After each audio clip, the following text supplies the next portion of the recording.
Kemudian B. Kehidupan remaja Muhammad dalam masyarakat jahiliyah. Nabi Muhammad SAW melewati masa remajanya dengan mengembalakan kambing-kambing milik beberapa penduduk Mekah. Beliau menerima upah beberapa keping uang dari para pemilik kambing itu.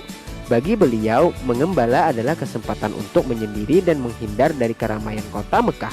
Beliau dapat merenung terhadap perilaku kaum Quraisy yang menyembah berhala. Hidup dalam masyarakat penyembah berhala, tetapi beliau tak sekalipun mau menyembah berhala. Mereka juga tenggelam dalam mabuk-mabukan dan perbuatan amoral lainnya. Melihat semua itu membuat hati beliau sedih. Kemudian beliau mengumpulkan beberapa pemuda untuk melawan kejahatan. Tujuannya adalah untuk melindungi kaum lemah dari kezaliman. Mereka memberi dukungan kepada suku-suku yang miskin dan lemah. Satuan tersebut berhasil dalam mencapai berbagai sarannya. Langkah ini dengan cepat membawa perubahan total pada tatanan peradilan di Mekah. Penghargaan masyarakat pun tertuju kepada Muhammad. Sebagai manusia biasa, sempat juga terlintas di hati remaja Muhammad ingin melakukan apa yang dikerjakan para pemuda saat itu. Mereka berkumpul pada malam hari sambil mengobrol, bercanda dan mendengarkan lagu sambil mendendangkannya. Muhammad pernah menyampaikan keinginannya itu kepada temannya. Malam itu beliau ingin datang ke tempat perkumpulan pemuda.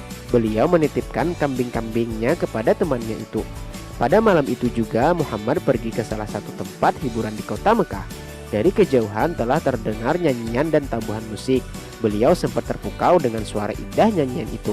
Namun Allah menjaganya. Tiba-tiba beliau mengantuk dan jatuh tertidur sampai panasnya sinar matahari membangunkannya. Keesokan harinya beliau melakukan hal yang sama. Kejadian yang sama pun terulang. Beliau tertidur lagi. Sejak kejadian itu beliau tidak berniat mengulangi lagi. Bahkan tidak terlintas dalam benak beliau untuk melakukan tindakan seperti masyarakat jahiliyah saat itu. C. Mendapat gelar Al-Amin. Yang pertama saat usia 15 tahun. Suku Quraisy berperang melawan suku Hawazin. Perang itu disebut Perang Fijar. Fijar artinya melanggar kesucian. Perang itu terjadi disebabkan suku Hawazin menyerang suku Quraisy pada bulan Dzulqa'dah. Padahal bulan ini termasuk bulan haram, artinya bulan yang diharamkan untuk berperang. Muhammad ikut membela sukunya dalam perang itu. Ia bertugas menyediakan anak panah bagi pamannya. Akan tetapi Muhammad belum pernah membunuh musuhnya. Akibat perang itu, Ka'bah pun menjadi tidak ramai pada musim haji. Hal itu menyebabkan pendapatan penduduk Mekah berkurang. Rakyat kecil banyak yang menderita. Muhammad juga ikut bekerja keras membantu pamannya Abu Thalib. Penghasilan yang ia dapatkan sebagian digunakannya untuk membantu orang yang kekurangan. Berkat bantuannya, usaha Abu Thalib makin berkembang. Yang kedua, pada usia 20 tahun. Muhammad mulai terjun di bidang perdagangan. Beliau terkenal dengan kejujuran kata-katanya, amanahnya, dan keluhuran budi pekertinya di kalangan masyarakat. Sejak usia remaja, Muhammad telah menyandang gelar Al-Amin atau orang yang bisa dipercaya. Gelar itu juga sebagai panggilan keseharian beliau. Yang ketiga, pada usia 25 tahun, Muhammad pergi berdagang ke Syam untuk menjualkan barang dagangan milik Khadijah. Khadijah adalah seorang pedagang wanita yang terhormat dan kaya raya. Ia sudah biasa menyuruh orang-orang untuk menjualkan barang dagangannya dengan cara berbagi hasil keuntungannya.